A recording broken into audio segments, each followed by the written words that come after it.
This is an emergency cannabis broadcast. Mary Jane. Ready for a new look? Whether you're craving that bold coloring, sleek styling, or just that perfect cut, well, Sunny's got you covered. Precision cuts, custom color, braids, and beyond for men and women. Located in Brantford, Ontario. You can find her on Facebook at Hair by Sunny and on Instagram at hair_by_sunny_. Kush Universe, your one-stop shop destination for premium glassware, bongs, rigs, grinders, papers, and all your other smoking essentials. The magical little universe where quality meets artistry with every piece. Located at 671 Colburn Street, Brantford, Ontario. And Prestige Vapes. Step into the future with top-shelf vape devices, disposables, and all the tasty little juices in between. You can find them located at 395 St. Paul Ave, Brantford, Ontario, and also conveniently located attached to Kush Universe at 671 Colburn Street, Brantford, Ontario.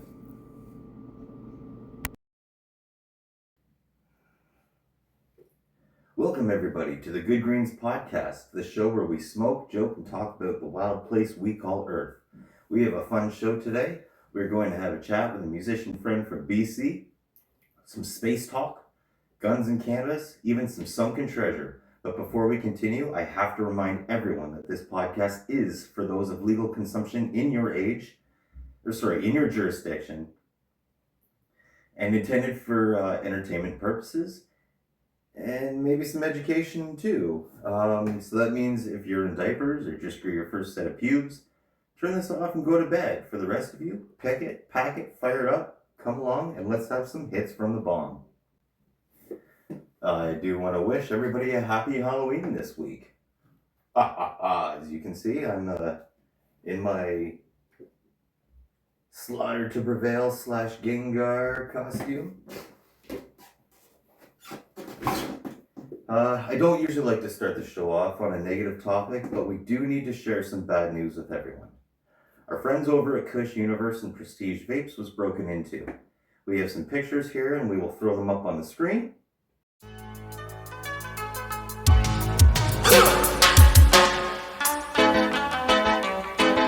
Bad boys, what you want, what you gonna do when Chevy John Brown come for you? Any information you could have on the subject would be an excellent help. You can email any of us the information at thegoodgreenspodcast@gmail.com. Call Crime Stoppers or the Brantford City Police. Let's keep this community safe and honest, folks.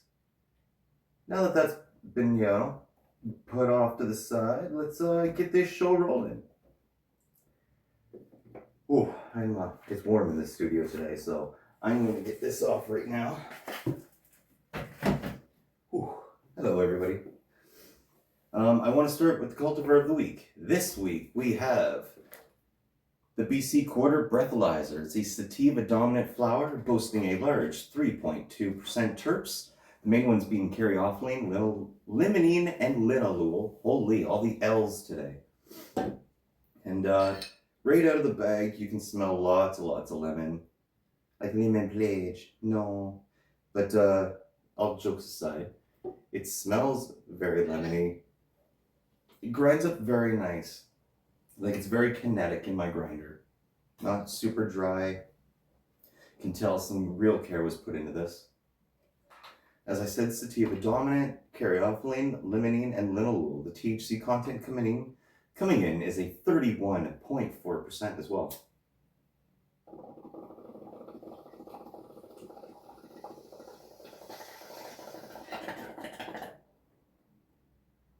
Ooh, I'm getting real citrusy notes. Some peppery on the exhale, but it's not like overly harsh. It's still kind of smooth for like a lemon, pepper.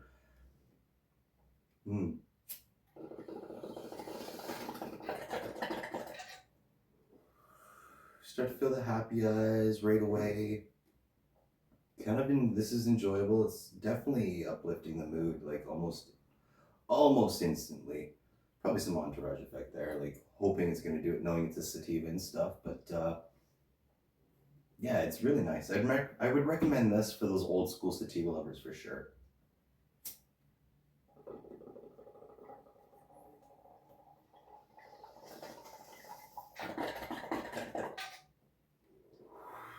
I will say, while smoking this the other night, I was looking at different bugs, and I came across these things called the Calligrapha genus. I might be saying it wrong. It's part of the leaf beetle family, but apparently it's not poisonous, nor does it bite or sting. So it's really just a beautiful piece of living art. Uh, I want to get a tray of them and fill them. I'm gonna give a call to our guest here and see if he answers. Hopefully, fingers crossed, everybody. And we'll get him over on the screen here. Hey, Risto. Hello. Hey, how's it going? Good. How are you guys? Good. Nice to have you on. Thanks for coming on the show. I know we couldn't get here in person. Complete opposite ends of the fucking country here. Yeah. No, thanks for having me on. Grateful. So what's new? What's happening? How you been? I've been pretty good. Living in Vancouver, as you know, and I don't know. It's nice to be in the city. There's more music opportunities and things out here, as opposed to Kamloops, of course, where we met. Yep. Years ago, for those who didn't know, I didn't say anything yet, but we met years and years and years ago when I was one of those little freight hopper guys just hopping train playing music. Right, yeah. Yeah, those are neat days. Might be you happy. amongst many people are some interesting people I met hopping the trains. Right? I mean, Yeah. It's not the same one, but I still play. Play banjolele, right? So. Yeah. Hey, that's cool. You know what? I've got an old banjolele here as well. Oh, that is beautiful. This is a vintage. It's like 100 years old. Kind of hard to play though. Right? I mean, I find the older the old banjoleles get, the harder they were to play. It just kind of. Oh yeah. You can only maintain them for so long, but yeah. Right? Banjolele's cool though. Yeah, I've got a newer one as well. I actually picked one up about a year ago. Nice. Yeah. So I guess we'll just dive right into it. Everyone here knows you're a folk musician, as we've advertised and stuff, and I'm sure you play other music too. But it seems folk seems to touch all of our hearts the most, right, with the stories and such behind them. Yeah, for sure. Yeah. Do you find cannabis helps you tap into certain emotions or stories when writing? I find, in the writing process of the music, most cannabis has been helpful because I like when I'm refining my music and recording it and mixing it, I prefer to use cannabis after that part. But when I'm just writing lyrics and kind of getting a rough idea of a song, I find it helps me be a little less critical in certain areas. Okay. Which is a good thing, I think, personally. Opens more doors, you're less, you're more open to different subject matters. Yeah.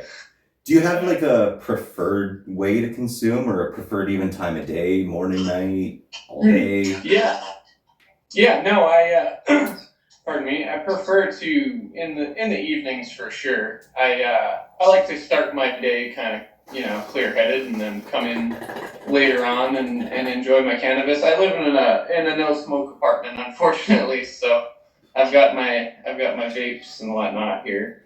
Nice. Yep. Actually, what are you vaping right now? What is it that you're vaping right now? What are you vaping right now? I am vaping. It is Cola Burst Live Resin Diamond Vape, 1 gram. Decent. Oh, yeah. The Terra. Okay, we got Terra Labs out here. Yeah, Terra Labs. Okay, yeah. I got the box hot going on right now because I like how you can put them into your downstem on your bong and brew it. Really cool parts. Yeah. Whoa! I'll have to look into that. That's interesting. Yeah. Huh. Oh, I would try that for sure. Yeah, it's definitely really fun. British Columbia, it has a very rich cannabis culture, as we all know. BC, big cannabis. How do you see it intersecting with the local music scene? Is it everywhere? Is it, How the BC music scene is affecting out broad? Is that what you meant? Is cannabis still heavily involved in it as it was, or is it kind of like, are you seeing other influence with other substances instead? I think, yeah. I mean, I think psilocybin and stuff of that nature is becoming more and more, people are wanting it, I think, to be, legalized so that we can use it in society in certain ways. Oh, there's great benefits to that. We have spoken about that on the show before. Especially like war veterans, people with extreme trauma, heavy psychosis, things like that. Also, ibogaine. Ibogaine's a big thing we need to start testing with as well. Yeah, I've heard about that. Yeah, it's hard to give a concise answer to that question, but I am a relatively closed-off person. I'm not super sociable, so it's hard to say what's like. So keep in mind, everybody, we're not doctors or professionals here. We're two stoners shooting the shit. Yeah. But, I don't know. It's hard to say, too, because I live on a side of Vancouver that's fairly conservative, kind of. So, again, like what I'm subject to in terms of people's behaviors with cannabis is probably different than, other people's in Vancouver. There's so many different areas in Vancouver, right? So. Right, yeah. Yeah, we do know that Vancouver is very large, and there's lots of different micro communities and stuff all over the place. Yeah. Oh, I do need to say, on a side note, happy Halloween. Yeah, happy Halloween. I know I'm wearing like a weird onesie now, but it's like... Hey, you're doing better than me. And I had this on. This will go with it.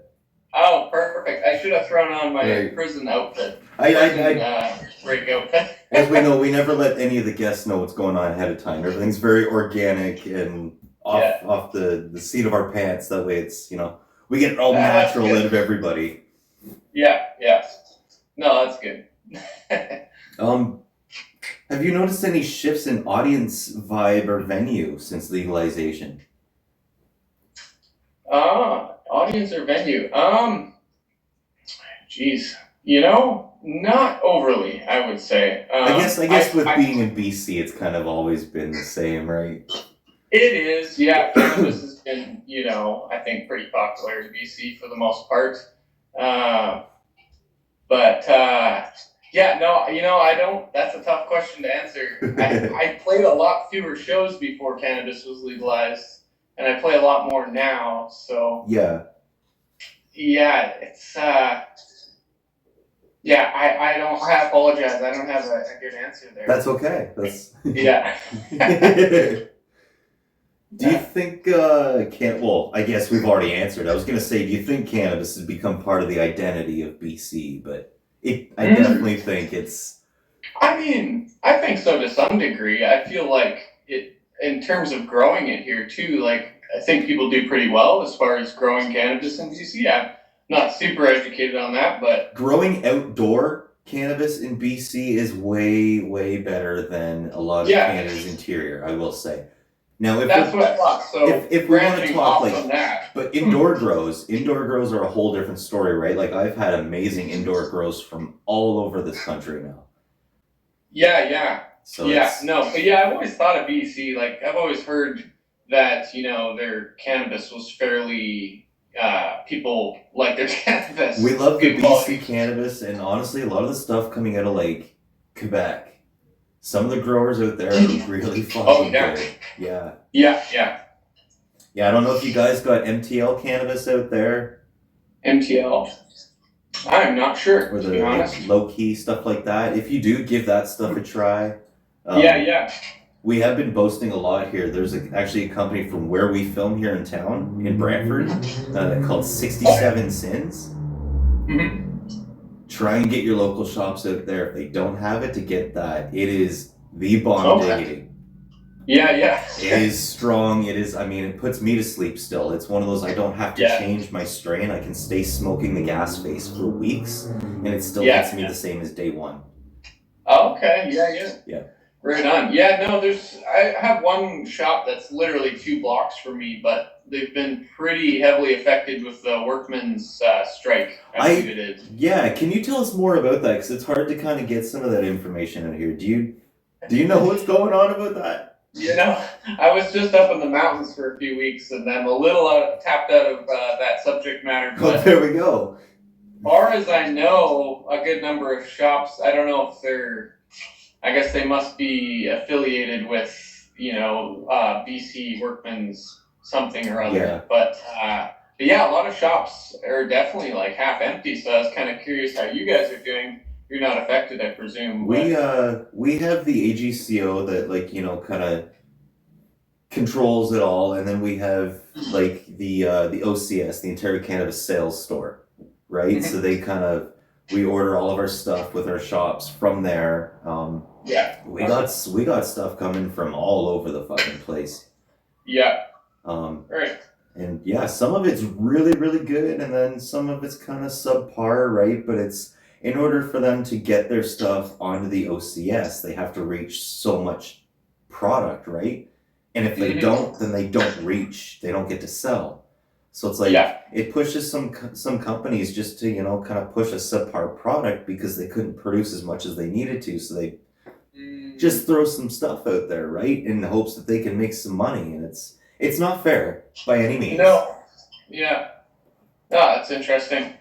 Yeah. So you guys, okay. But yeah, Ontario's, we're very, very far behind, I feel, in the cannabis game, where Alberta seems to be leading everybody. Oh, okay. They're so far ahead, and they just got legal smoking areas at all age events and stuff like that. Like interesting. Yeah. Okay. So yeah, Alberta's definitely making some they're going about things a little different. Right. In a lot of ways. I respect that. I mean, I was living in Calgary there for a couple of years. Looking 4 years back now is when we came back to Ontario, but yeah, it was really bumping out there. Dispensaries everywhere, you know what I mean? And didn't seem to like they were all competing with each other out there. It seemed like they were all just doing their thing. Where in Ontario, there's a lot of competition. You see a lot of dispensaries pop up and disappear. And yeah, I imagine Vancouver's a bit like that as well. Do you think that competition's good? Yes and no. I mean, for the right shops that stay up, like I've been blessed at the same place now for a while, and they've been around for some time. Everyone in there is educated. Like I feel that the top shops, or dispensaries we should call them, they're not shops, they're dispensaries. The right employees will know what's on the shelves, what's on the market, the ideal stuff. What people want to be smoking in your area might be different from another spot in your city. Oh yeah, I can see that. I have come across that a lot. Yeah, I see it too, definitely. Like compared to where I live, if I go even out of the city to another smaller city, I find their selection's definitely a little different. Right, and then you're lost being like, oh no, I like these strong indicas or something, and it's like you guys got nothing but sativa, or vice versa, and like Yeah, I've seen places with a lot of CBD and CBG as well, which I do appreciate both of those, but yeah, it goes to show the habits of the people in that area for sure. Yeah. Do you prefer indica, hybrid, sativa? I prefer hybrid for the most part. Yeah. Or sativa. Indica has its place, obviously when I want to sleep. Yeah. But yeah, hybrid usually is what I aim for. And I know that hybrid can be kind of lean towards sativa or indica, if I'm correct. Yeah, sometimes it can be a crapshoot, right? Sometimes it's like super indica lenient, and you're like, oh man, I didn't want to be this couch locked, right? Yeah, I've had that for sure. Yeah. But yeah, overall, I prefer to maintain my energy levels if I can. Yeah, that makes sense. Right. So what's your personal relationship with weed? Like recreational, medicinal, spiritual? Yeah. I'm gonna say recreational for the most part. I don't know. I started smoking, over a decade ago, so I think my relationship with it changed over time, and these days it's more of a tool for me Yeah. I use it as I see necessary, kind of. So, and I respect it. Like I don't want to overindulge. I want to enjoy it to my maximum capacity. So I kind of try to balance it out in that way. That makes sense. But, yep. Yeah. Right. Know your limits. Smoke within it. Yeah. Pretty much. Yeah. Do you have a preferred way to consume and a not so preferred way? I mean, I live in a no smoke apartment, so when I get to smoke some flower, I really enjoy it. I'm kind of used to the vape these days, so pipes? I definitely prefer like a pipe or a bong or a joint. Yeah. Yeah, any of those really, I appreciate them. How do you feel about edibles? A properly dosed edible, not like a we're not sure what's gonna happen dosage. Yeah. I love edibles. I think they're great. Especially if I want I believe they have a longer lasting effect in my experience anyway. So, there's days for that for sure. And yeah, it's convenient. Although I have to admit, there is a lot of shops. I don't know if this will change where, with a lot of the BC stores, how potent their edibles can be seems to be restricted. And so, well, yeah, it's what? Yeah. Do you guys have the same rule as like a 10 milligram is the cap? Mm-hmm. Okay, I believe so. Yeah. So we have those, but then Ontario, I'm not sure if it's the same at West, but in Ontario, we just got the pass like a little while ago. We can now have 10 packs of 10 milligram things as long as they're individually wrapped as 10 milligrams in the thing, right? I think that makes more sense, to be honest. Because I'll be honest, I've been using some of those, the Ollie brand. They have these peach rings. They taste like little fuzzy peaches, kind of idea. Oh yeah, I might have had them actually. I eat about 3 of those, so 30 milligrams. And that about 45 minutes to an hour later, it kind of kicks in because my endocannabinoid system takes fucking forever. Yeah. And but yeah, then I've gotten sleep the last like 3-4 nights now with these. Okay, yeah, they're good for that too. I guess, I don't know, do edibles come in indica sativa? Yep. Yeah, they do, yeah, okay. I haven't taken that many, but yeah, for relaxing, I find them quite relaxing, so I can see that. You'd be surprised, actually, the amount of people that come out on a bar night, right? Friday, Saturday night, going, I don't drink, my friends are getting hammered, I want to get blitzed. So they come in and they buy like 6-7 different packs of edibles and like and like a box of like 7 to 10 pre-rolls, you know what I mean? And they just get fucking ripped on cannabis. So I'm starting to see a lot like more movement with that. Do you guys have any like consumption lounges anymore? Because like I know we had like the New Amsterdam and shit like that, right? Right, yeah, no, not that I'm aware of. Although I wouldn't be surprised if there is some that I'm not aware of in Vancouver. Because like even here in Toronto, we had in Kensington Market, we had the hot box. I see with all these people going out all the time now to bars and stuff, they're obviously consuming it at the bar, whether they're allowed to or not. You know what I mean? So and there hasn't been an uprising in crime or anything since legalization with this at the pubs. So I don't see why we don't have consumption lounges legally. Yeah. You know what I mean? We have that a place. Would make sense. We have something in Toronto called Lit Facilities. So but they monitor everything they do. They watch your eating habit, your socialization habits, what you're smoking, how you're doing it. Like it's a full study thing, right? That's the loophole around it, I guess. Yeah.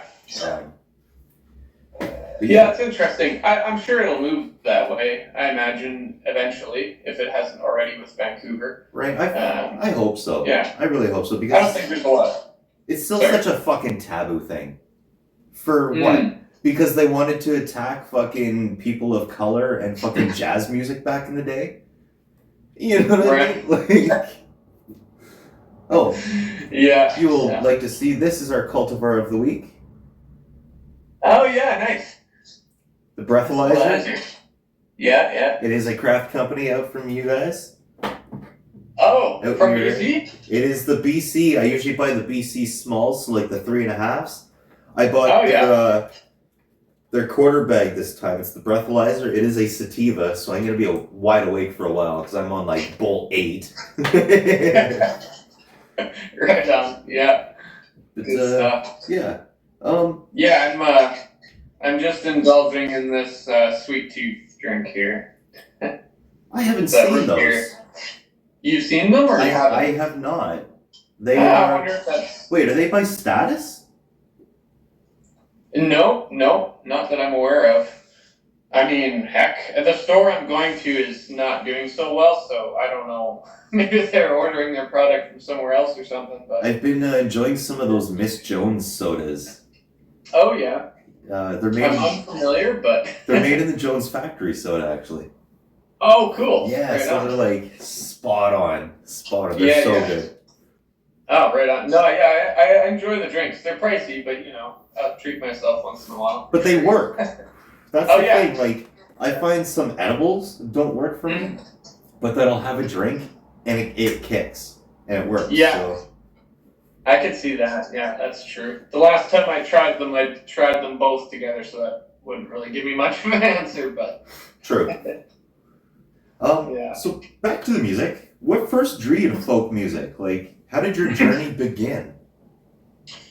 Yeah, it's I'll try not to keep it a long-winded story because it definitely goes way back, but I dropped out of school in grade 10 and I had all this free time for a while, and so I started going to all these music shows in these little tiny venues in Kamloops. And at the time, it was mostly like metal bands and stuff, and occasionally they'd have a folk band come in and open up for a metal band. And I think that's where I first got exposed to just folk music, like in its live presence. And then prior to that, though, my dad also played a lot of folk music when I was a kid, so it just subconsciously came out later in life. Any old artists come to mind? CCR for sure. Okay. Yeah, but as far as what I listen to these days with that kind of music is The Devil Makes Three and some other bands that are kind of under the radar these days. But yeah. What's your take on Days and Days? Days and Days? They have done a whole lot. You're not familiar. No. I feel they've done they don't fit in folk music. I feel like they're kind of like their own genre, because it's like it's not really punk, it's not really folk. I've had a few people tell me it reminds them of South Park. Oh, yeah. Right? Like, I mean, but it's yeah. not bad music, but it's not like something I want to invest all my money into. I just, so it's just one of those, Yeah. I'm unsure on how to classify them. I wouldn't know what to call their genre, but I just feel that folk punk doesn't do them justice. Yeah, wait, is it Days and Dazed? Just Days and Days. It's they got like the washboard, a trumpet, a guitar, and a tub bass.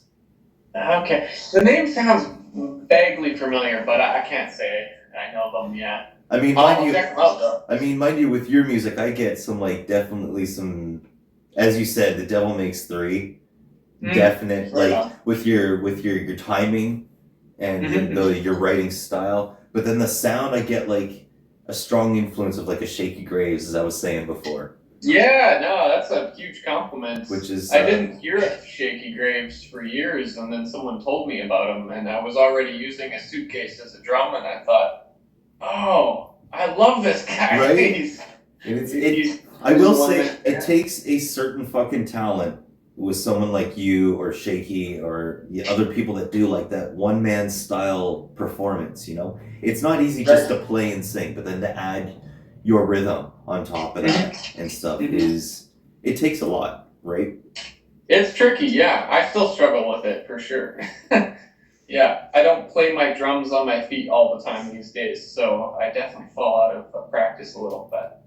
I hated the foot tambourine. Could never get the other foot going. Oh, yeah. That's interesting, yeah. I find one foot for me is good for slow tempo, and then my other foot can do the rapid tapping. Okay, yeah. For whatever reason. But, yeah. Are there any particular artists or traditions from BC that shaped your sound? Oh, definitely. I mean, almost every band I've played with or opened for at a show has influenced me for sure. I would say so. That's very humbling. I could list a few. Joe Abbott from Vancouver, The Unbranded from Chilliwack, Jared Jackal's Bad Vibrations. I believe he's in Kelowna. And then who else? Oh, I could probably go on and on, but yeah, there's definitely a good array of good artists in Vancouver for sure. Or I mean BC, sorry. BC, yeah. The natural landscape and stuff like that. Like, I mean, that's always inspiring too, right? Like being up in the mountains, out in the real woods, all that shit. Like, does the natural landscape influence your songwriting? Big time, absolutely. I spend most of my time out in the woods these days when I'm working on my music. So you put yourself in that scenario. Yeah, no, I appreciate the woods. I actually recorded a bit of my last album in the woods using solar panels and stuff. Really? That's cool. Yeah, it was kind of a little different. Found a nice quiet spot, and yeah, it was good. Folk music often tells stories. Do you feel like a story that you're compelled to share through like one of your songs, like to describe it? Other than I do want to talk about that song Irene. I will get into that, but is there any other like songs that come to mind that you've written that just have a message that you like would really want to share?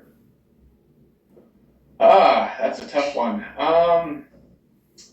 I bounce between topics that feel important and maybe are deep or more serious, and then I jump over to topics that are really light and just kind of more simple. And so, there isn't a specific song I would say that stands out amongst all my songs.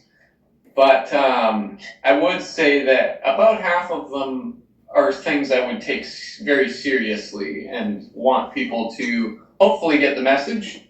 Yeah. Whereas the other side of my songs are kind of just a little more surface level and more for the enjoyment and the emotion or feeling you get from it. Yep. Okay. But yeah. Do you write from like personal experience or from observation or both? Definitely both. Less from personal experience. I put in little tidbits of personal experience in songs, but a lot of my songs come from imagining scenarios as well. Yeah. Like they're not. I always wondered if you could make an authentic story that you actually made up partly, and I think you can. Nice. So but just not sure. The fun and the enjoyment of being like a storyteller, being a muse. Yeah. I love telling stories, although I don't,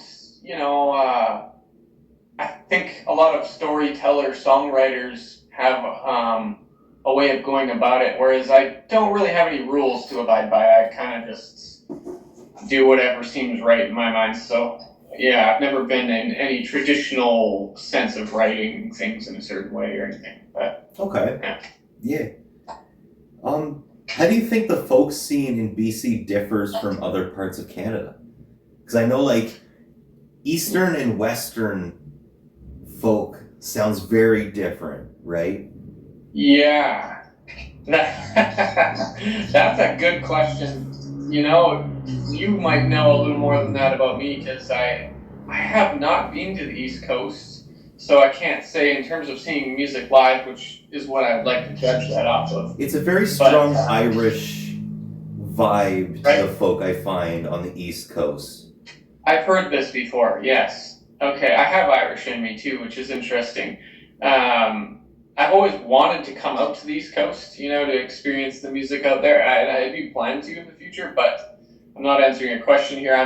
I don't know enough to say, really, to be honest. Like, I haven't tracked artists I've listened to from the East Coast and then from the West Coast and kind of drawn any comparison that way. So I know that's a big thing, though, even in the States and, East Coast to West Coast, there's definitely a difference. Seems like in every genre, right? It's, I guess, just the how things change in the mass, right, as we go across the country. But Yeah, I just find like Yeah. it's not like a competition. I find with folk music, it's more just the stories and the different way people live their lives. Right? It's a very fast paced, very industrial out west. Where out east, it's very slow, small community. First world problems are very different on both coast to coast, right? Which is very funny when we're supposed to be like the same country and. Yeah, and that would probably define the differences with the music too, I would think. Yeah, for sure. Where people are coming from. What's the process for writing a song with you? Do you usually start with lyrics, melody, or just the concept of a story? Do you brainstorm? Yeah, I definitely start with lyrics, and I usually, it's always kind of like you said there. I sort of brainstorm ideas and things, but usually just a phrase or a word or two stands out, and then I build off that. Sometimes I'll write a list of things that are relevant to a topic, and then so I have an overabundance of things to draw from in terms of writing the song or the lyrics. Yeah. But it's always words first for the most part. Sometimes I'll have melodies I'm working on as well, and it'll be like, oh, these two fit together, and go from there. But yeah.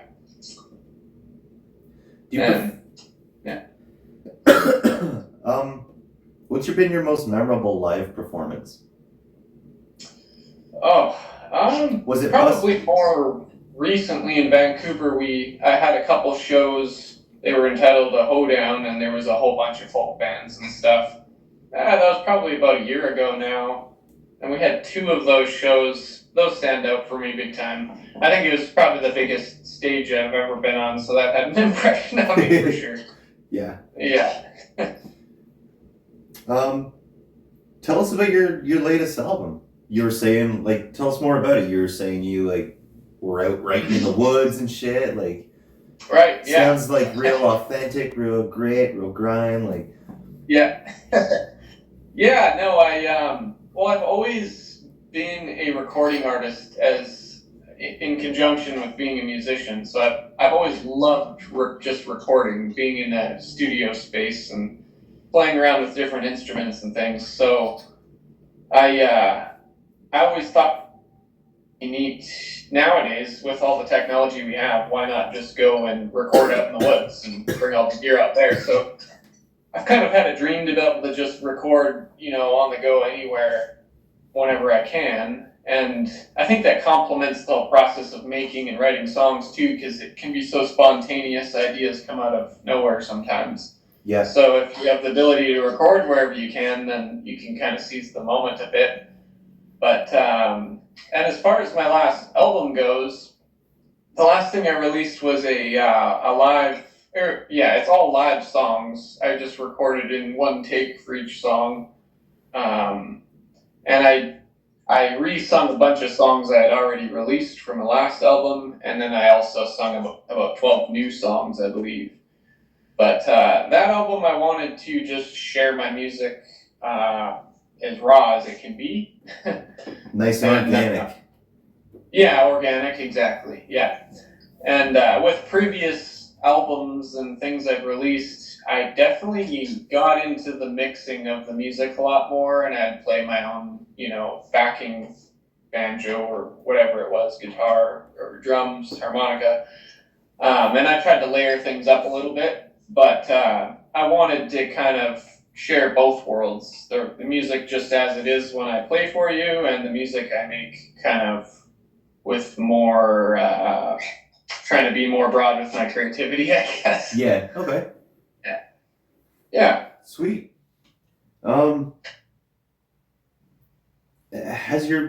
Obviously your music style has evolved over the years. Are there any upcoming collaborations or tours we should watch out for? No, sadly not. I am not looking into any collaborations at the moment. I'm definitely keeping my mind open though. I'm always looking for a bass player or a drummer to work with. But as far as shows goes, I'm signing myself up for, I wish I could share the names of all the festivals. There's, I think, 7 festivals in BC that I'm signing up for in various little towns and such. Well, we'll post those in the show notes. I'll post them in the show notes. I'll get you to send the links to those, and I'll post them all in the show notes. So yeah, for sure. It's again, I'm just auditioning in, so I might not even be in. Oh, okay. So well, who knows? Fair. Gotta give it a shot. Yeah. And outside of that, though, I do go busking still to this day. So if any of the listeners are in Vancouver, I do busk, and I go to Kamloops quite often too. Still these days. Still the same old spot. Yeah, well, I go to different spots. I do appreciate my old spot in Kamloops. Is this still a little diamond shop there? What's that? Is this still a diamond shop? Yep. Yeah. Fucking A, nice. I know that spot. It's funny because when I guess you must have moved from Kamloops at this point, but we definitely started busking in that spot a lot after you left. It was a good spot. Made a lot of money there. It was a really good spot. Yeah. And I mean, the place across the road, that restaurant used to always bring us food, so shout out to them. I think it was like the Commodore or something. Definitely, yeah. There's some good supporters on that strip in Kamloops. Yeah, man, we were playing so loud the one night, we were like, the music inside, they couldn't hear the music, they heard us. So the owner came out and paid us to stop playing for an hour. It was good. That's good to hear, because those bars do get a little obnoxious with their outdoor music sometimes. I think I've definitely had some battles with them myself. Recently, I went down there, and I hadn't bussed there in about a year, and I just I got a new PA system, and I just cranked it up right between the bars, and it was kind of funny because they were hosting karaoke at the bar across the street. There was like a lineup to do karaoke, and then I had someone ask me to play a song, and I played it on my speaker just through my phone, and then I spun my mic around, and they started doing karaoke, and so I ended up kind of stealing the show from the karaoke across the street, which was kind of funny. That's what happens when you're a performer, right? Like... Late night shenanigans. It's 2 a.m. or something. So we mentioned the song Irene. I'm gonna play it, and then cool. I want you to tell us about it. Yeah, for sure.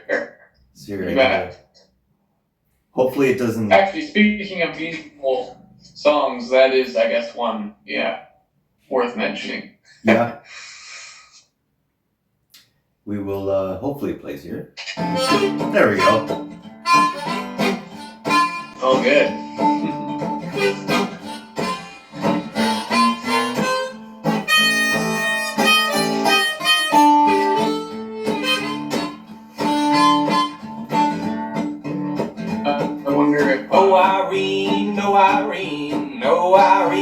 Irene, where you went. They are restless to view, with no more soldiers to recruit. Every family will weep. Oh Irene, oh Irene, oh Irene, oh Irene, where have you been? Well, they march over the hill, they are firing at will, yet unwilling to kill. Who will be accountable?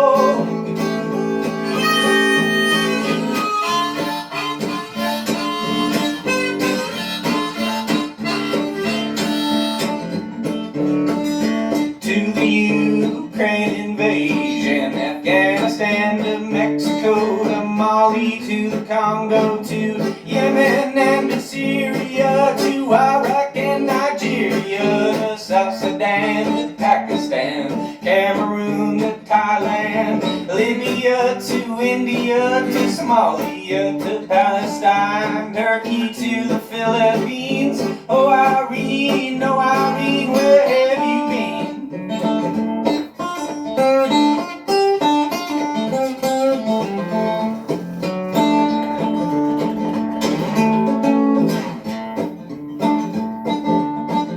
Well, their guns are ablaze and their hands do shake. Oh Irene, where have you been? I'm afraid history will repeat. There is war and rumor of, just like history always was. There is many I do not mention. There is soldiers in the trenches. There is loved ones who've been lost and will flee at any cost.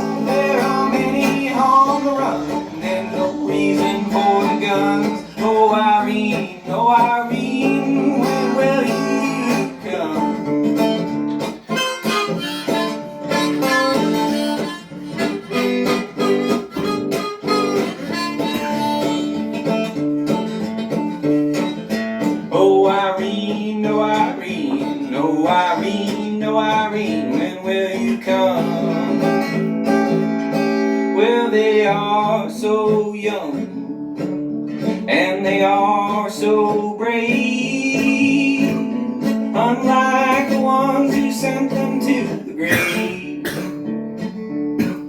And there was peace, there was horror, there was love, and there was war.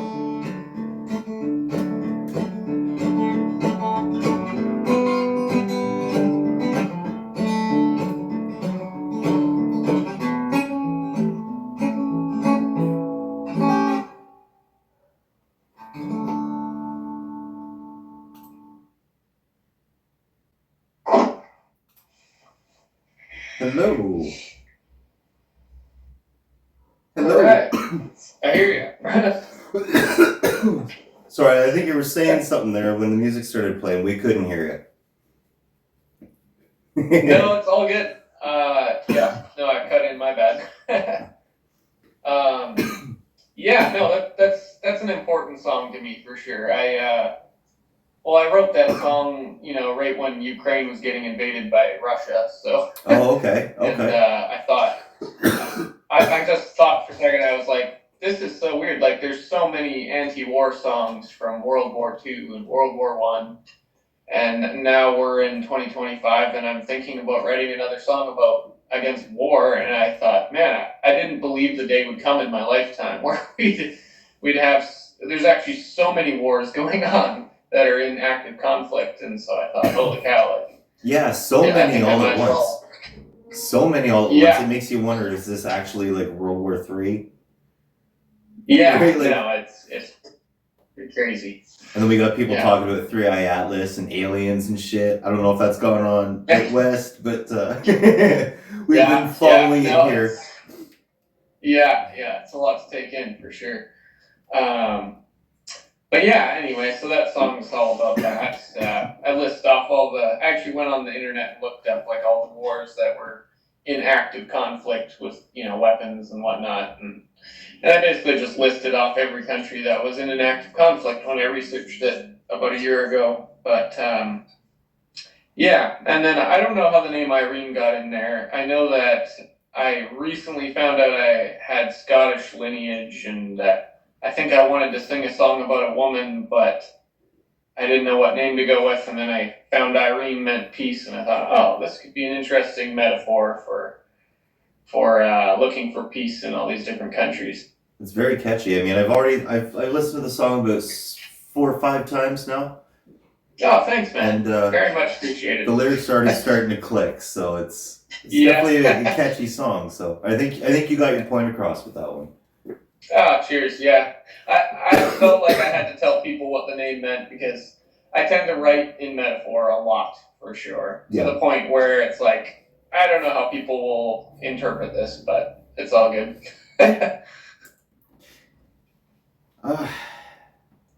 What do you hope listeners take away from your music? I mean, I've had people feel emotionally uplifted at times when I was busking, and I found that impacted me a lot. I thought, wow, if I can raise someone up from a dark place, that's all I'd ever hope for. So I hope some people listen to it and go, oh, this helps me with some kind of trouble in my life or something. Sweet. Yeah. If you weren't making music, what would you be doing? Probably making art, to be honest. I've always made art, so that's definitely been a close second to music for me. Did you do that piece behind you? No, that was actually my mom, and she's a big part of the reason I make art as well. That is fucking beautiful. Can you show us that? That's gorgeous. Yeah, she's an incredible artist. Shout out to your mom. That is amazing. Yeah, she's awesome. I actually have a couple pieces of hers. That's beautiful. But yeah, Debbie Milner Lively. Check her out. She's an awesome artist. Yeah. That's Trying to think wicked. if I have. No, I don't have any art. Oh, maybe. No. Yeah. I got art out there. You can look up my name. I think I still have a website with art on it and stuff. It's looking at my notes here. I'm bad for forgetting what I want to ask people, so it's Oh yeah, yeah. Well, I usually start off the interviews with, if you could have one superpower, what would it be and why? Yeah. It's always nice to hear this from people. That's a good question. I think just being able to teleport. If you were actually asking me that, yeah. So like, Just be able to like not waste time getting places. so I've gotten this teleportation answer before, and then I go a little bit deeper into it. Would it be like just teleport to wherever you want? Would it be like Nightcrawler style, where you have to have been there before and envision it? Because like you wouldn't want to apparate somewhere and be like stuck in a wall or something. We made the joke like the only part of you that like you wind up like somewhere in Toronto, but the only part of you that's stuck in a wall is your dick, you know, and you're just like fuck, like, right? So it's yeah. No, yeah, that makes sense. Maybe somewhere that you're familiar with or you've seen before. Yeah. I could see that going wrong too, though, where you like use Google Earth or something, and then that building doesn't exist anymore. Right. This way, teleportation scares me, right? There's a lot of scenarios with that one for sure. I always thought mine would be really good, just be like super stoner man. So I just like point at someone, and they're like fucking indica couch locked, you know, so that they can't fuck around anymore. They're just fucking baked. That's like, a good one. I like that. But, yeah. There's a superhero. I forget his name. I looked this up a while ago, but his ability was to melt money. Melt money. That's all he could do is melt money. And he was like a homeless guy in like homeless rags and things. I shouldn't say homeless. That's not a good term. But and, yeah, he just steal people's money and like melt it. That's awesome. That's great. Yeah, I've been reading a lot of like One Piece lately, so I've been like going into superpowers and stuff, right? Like, One Piece, the manga or the? Oh yeah, I'm a big straw. Behind you. Dude, I love One Piece. I've watched One Piece like most of my life. I got the Jolly Roger tattooed on my leg. I mean, that's awesome. Yeah, it's a good show. I love how it's becoming a symbol for everything that we've always stood for. You know, right. Like it's no kidding. All over worldwide. Like everyone's starting to wake up and starting to fly the flags. Like mine's sitting in my bedroom window. You drive by my house, you're gonna see it. We're straw hat proud. I like that. I should get myself one. That's awesome. So I just like that it's such an influence, right? Like the straw hats were fighting for what? For freedom against like the corrupt government, like corruption and all that shit, giving people a voice that didn't have it. Yeah. So it's just ironic. It took like that guy was writing back in what 99, something like that. Okay, yeah. So I haven't read much into the creator of it, but he writes it and draws it himself. Like, what hell of a fucking smart man. Who would have thought, right? Years later. Oh, yeah. No, that's amazing. Very prolific, too. I mean, I think I don't know if there's any anime, or actually, I think it's a manga, that have as many episodes. Other than maybe Dragon Ball. Dragon Ball, yeah. Yeah, but I mean, other than those two, like, yeah, no, it's, he should definitely go down in history for like a proper literist, you know, like they're like writer, whatever they're fucking called. I'm obviously not smart. I'm a stoner, so leave relevant. But yeah, no, he definitely an author. Yeah. That's the word. Yeah. Yeah. Speaking of that, I gotta get back to that show. I got some catching up to do for sure, which is good though. I look forward to it. I'm at the Alabasta arc. That's what I'm watching right now. So. Okay. Yeah. I think I'm familiar, Yeah, with the crocodile and all that stuff. Yeah. Crocodile's awesome. Yeah. Good villain. Do you feel cannabis enhances live performances? Yes. Yeah. It does. And you know, that's a good thing, and I also think, again, there's time and place for it, so when I'm finishing a song, I don't want to be too stoned. I want to be somewhat sober, but when I'm writing it, I want to enjoy the cannabis. Yeah. Are there any songs? Yeah, I hope I answered that question. Going in circles. Do you have any songs that were like specifically like cannabis inspired? Like you smoked it and were like, oh shit, I need to write this. Oh. I mean, honestly, probably most of them, to be honest. A lot of times I start writing literally just before I fall asleep in bed. And 90% of the time I've had some cannabis before bed. And yeah, I would say probably most of my songs I use cannabis. But the topic of cannabis, did that show up in a song? Not per se yet. I wrote one song about cannabis once, but it didn't ever get finished. You just haven't had your weed song yet. Yeah, maybe it'll come along. Okay. Yeah.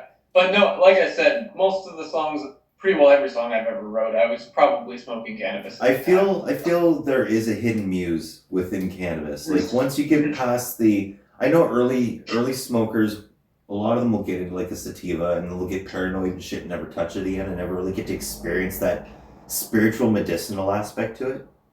Yeah. And but I do strongly feel like, because I'm an artist, musician, all that kind of stuff, like to work with my hands, build things.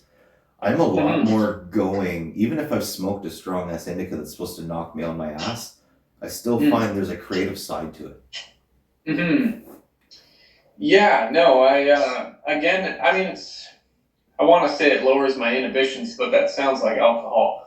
It definitely, it's like it dulls my criticism of what I'm doing so that I explore more things. And I think that's what it helps me with creatively the most. Now, mind you, I will say cannabis isn't for everybody, right? Especially if you suffer from like psychosis, it may not be the best for you, as it is a psychoactive, a substance. But for the most part, I feel like it can be influential in a lot of things as long as you don't abuse it, right? Like anything else. Yeah, no, definitely. I had some cousins who suffered from psychosis. So I definitely am aware of that side of things. But we have a mutual traveling friend that has psychosis, and amazing musician, wicked freight hopper, super cool guy. But he smokes a little bit too much weed, and he gets real talkative to himself and stuff, right? So it's no, it has its place for sure. Yeah. And that being said, though, there's also people, I'm sure, in a lot of situations where because they use cannabis, they never used any other harder drugs, and so I think that on the opposite spectrum of that topic, it's I think it can be a lifesaver. Yeah, I mean, I've been very open about my old drug use and habits and stuff on the show. But I will also, I'm the first person to say you can't just get rid of a crutch. You just can't quit drugs, right? You got to replace a crutch with a crutch. It's just the way we act. We're humans. We're not robots. So I used cannabis heavily. It wasn't a gateway drug into things. I was a heroin addict years, almost a decade before I ever touched cannabis. Yeah. Okay. Cannabis is what helped me get off a lot of things. Yeah. 100%. Yeah, I would agree. I think I probably would have tried more drugs if it wasn't for cannabis. I could say that. Like when I met you, I was an extreme pothead because I was like a year clean off heroin at that point. Right. I vaguely maybe remember you mentioning it, possibly. Yeah, I wasn't too open with it because I was at that point I was pretty embarrassed that I was like pushing needles at that time and right. And it was. And it was weird because I wound up getting into meth years later when I went up to Vancouver and stuff, right? And it was just, and then once again I quit using that, smoking lots and lots of weed, and boom, right? It was like no more meth. Like didn't have to go to rehab. Like it was just replacing the habits. Every time I would start to crave and Jones, like let's grab some weed, I'd like to think that applies to a lot of things where if you remove something from your life, something else is going to fill that void. So cannabis is a great substitute. Some people like to paint. Some people like to run. Like we got those people that like run for fucking 7-8 hours at a time. It's like, what the fuck are you trying to prove? And they're just like, no, it's great. You should try it. They look like Brian from fucking Family Guy, right? Yeah. No, true, no. Have you played any cannabis-friendly festivals or venues? No. I guess. I mean, I don't know. Other I than mean, busking, the last show I mean, played it- obviously, busking. There's going to be people walking by smoking Yeah. joints and shit. So, Yeah, of course. do you feel I there? bust more than anything, so. Do you feel like a cannabis stone, like obviously someone stoned on cannabis compared to alcohol? Is there a big difference in their interaction? Oh yeah, Yeah. 100%, absolutely. Yeah, I mean, people with alcohol are definitely going to be more generous accidentally. Yeah. And people who are stoned, I think they're going to be more receptive to, like, I get asked to play cover songs all the time. Yeah. Whereas I think people who are smoking might be more open-minded to hearing original music. Yeah. But maybe, I don't know. I felt like the stoner compared to the drinker comes out and wants to hear like part of a song that they recognize, and they'll like keep dropping money. Kind of idea. Yes. Where the stoner will walk by and they'll give you a large amount of money if you play something that's like they feel. You'll see them start to like move to it, and it's like they'll listen to the whole song and then want to hear more. Yeah. Right? Like, that's a good way to put it, yeah. 100%. And also they'll offer you a toke. Yeah. I mean, I haven't been busking in a few years because you don't. Yeah. I'm in a small town called Brantford. So if you ever go I've heard of it, yeah. We invented the telephone here, Wayne Gretzky. I mean, we got that. That's interesting, actually, yeah. Okay. My grandmother worked in one of the first, like, she directed the calls in one of the first phone centers. That's cool. She's out in Winnipeg, but yeah. Yeah, I mean, it's sad. You never really know unless you go to like the outer parts of the town, like get to the museums. Like, there's not much history that's shown, which is kind of sad. The downtown, there's not really anything. Oh yeah. Which is ironic. The dispensary I work at is downtown, and we kick ass down there. Like, we're doing quite well. Like, I'm happy and stuff there. But everything else downtown, like all the shops are closed down, boarded up. Like, oh wow, yeah. I joke. I call it Mini Hastings. It sucks, but yeah, I've called it Mini Hastings. It looks like that at times. Huh. Interesting. I definitely want to come up to Ontario one day for sure. It's just one part of the country I haven't been, but. Well, when you do, let us know. We'll get you in for live performance. We do that. We've had a few live musicians in the past, so it's always fun. Right. Yeah. I was gonna say something I forgot. That's alright. Yeah, no worries. Is there anything else you want to leave with the audience before we wrap this up? I knew this question would come up. I should have thought it through. I don't know. Love your neighbors and be friendly to people. You know, even if you think that they're your worst enemy, you know, just start off on a good page and see where that gets you. Right. Try and get to know your neighbor. Give people a chance, you know, like a good chance. Right. If you judge the book by its cover, I wouldn't be here today. Yeah. Right on. And thanks for having me on the show. It means a lot. Thank really you. Appreciate it. What's your online handles and stuff? Everything is just Risto Milner, basically. My Instagram handle is Risto Milner. I believe it's Risto_Milner. My YouTube, I post on YouTube a lot these days, and that's again just Risto Milner. Facebook's Risto Milner. I have a website that's also just ristomilner.ca, although I don't really update that very much. So, what else? Spotify, Risto Milner. Sweet. Plain and simple. Well, thank you. We'll definitely stay in touch. It was nice getting back in contact. Yeah, nice to see you, man. Nice to hear your voice. I was just going through, like, who do I know? Who do I know that plays music that, like, it's been a long time, you know? I know they partake in cannabis. Like, I was like, yeah. You. Hey, that's right on, man. Yeah. Cool. Right on. Well, thanks for reaching out. Yeah. Have a great day. Much love. One love, as always. And stay high, motherfucker. All right, you too, man. Much love. Peace. Catch you later. Catch you later. So there is a foster agency in Winnipeg called Spirit Rising House. And this agency, well, they've recently been fined $35,000. You know what these fuckers have been caught doing? Well, it's right in their name. Raising the spirits of kids. Yep, I said it. It's disturbing. Illicit cannabis. They were distributing illicit cannabis and providing cannabis to minors. 6 people have been charged in total. In southern Simcoe area, Ontario, the police have recently seized $73,000 worth of illegal cannabis as part of an ongoing investigation that started last summer. As I've said it before, it's not that hard to follow certain legislation and guidelines to take a product to legal market. It's simple as getting your shit together, submitting during product call. If you really care about the plant, the community, the consumer, etc., the industry, you would take the necessary steps to do so, I would feel.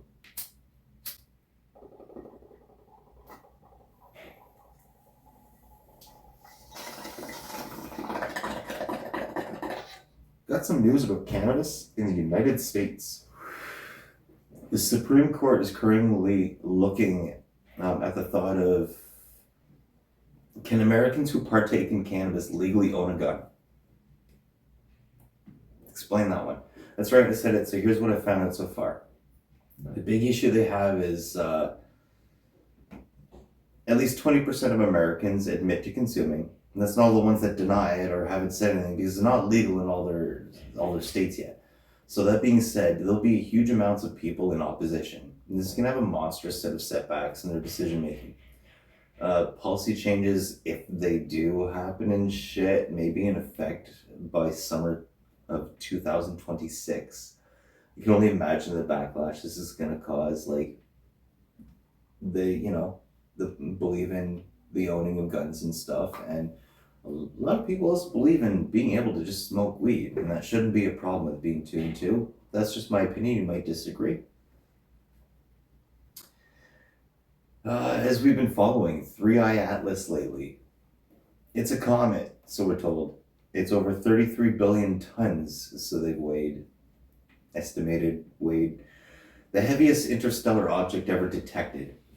The trajectory is perfectly in line with our planets, and it's also blasting a water vapor long before it should be active. Doing this out past like Jupiter, where sunlight isn't really hot enough to melt anything, and the speed of its unnatural, it's like it's slowing and speeding up at different times.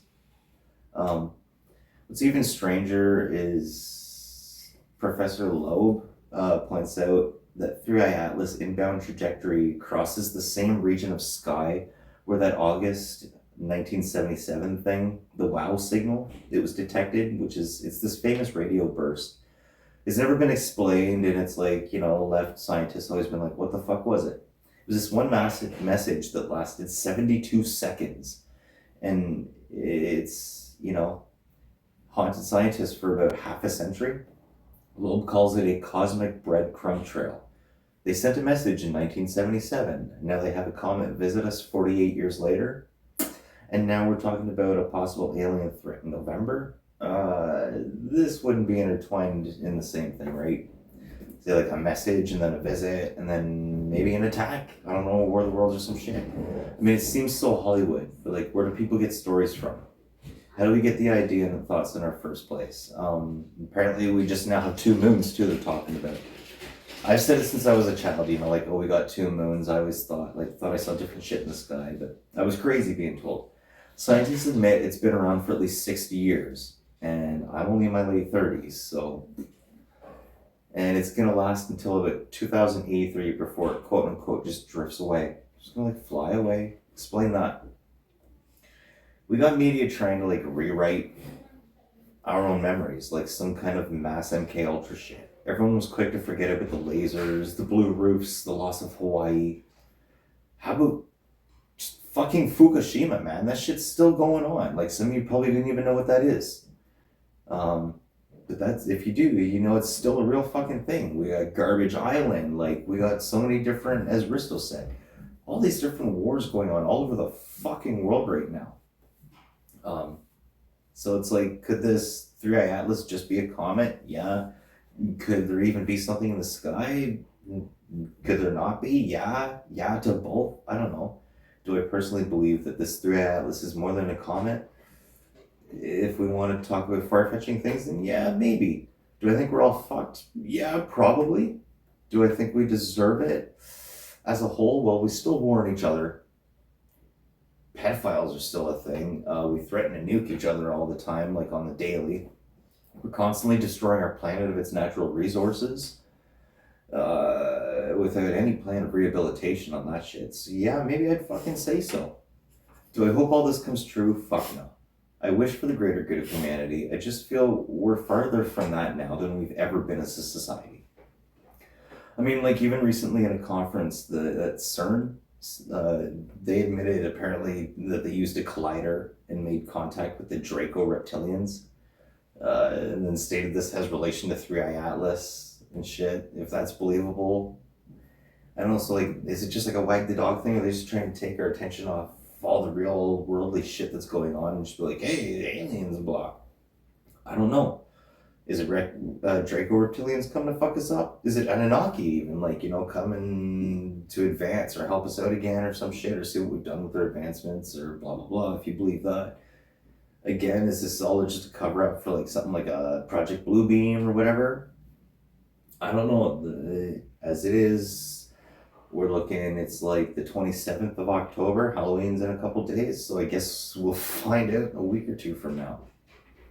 I don't know. It's wild. So we'll see. For all you treasure seekers out there, all you pirates and stuff, early October, some long lost Spanish treasure estimated at $1 million was discovered off the coast of Florida. And a lot of it was in such good condition that the minting marks and like pictures and stuff on it was still eligible. It's thought that the silver and gold coins were part of a ship's cargo with other jewels bound for Spain, part of a fleet of ships in 1715. So these are some old ass coins for sure. Many other booties have also been found along that stretch of water in Florida. So I think they call it like Treasure Cove or something like that. Booty Cove. I don't know. Have I got a story for you guys actually?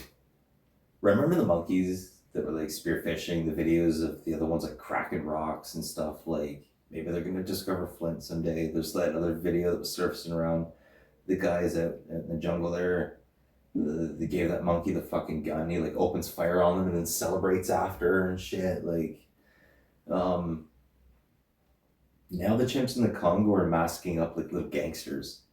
Villagers were shocked after spotting several chimps with leaves, bark, or like scraps of discarded cloth being used as masks while stealing food from their village.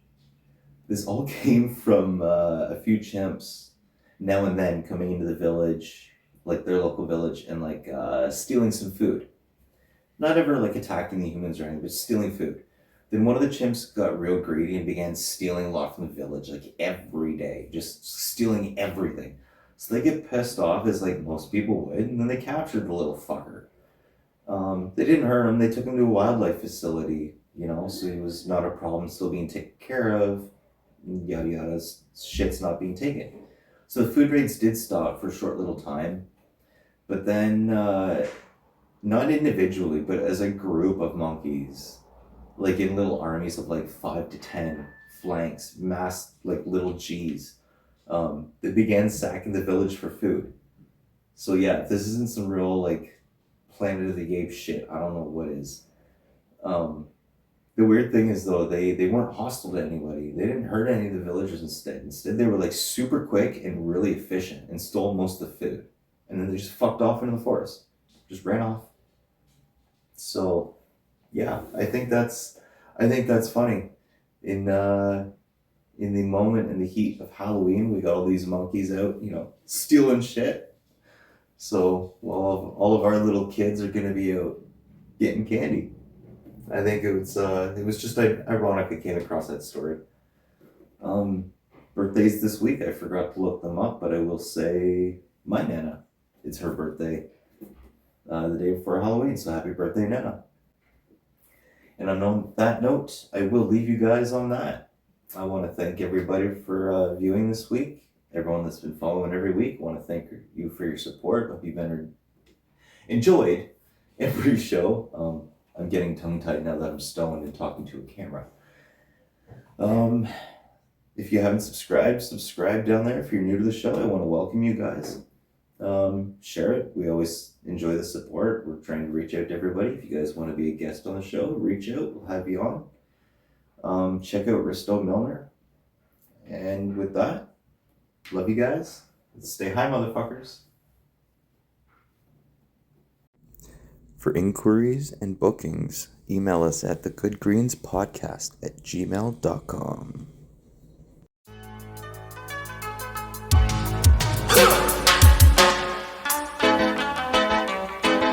Bad boys, what you want,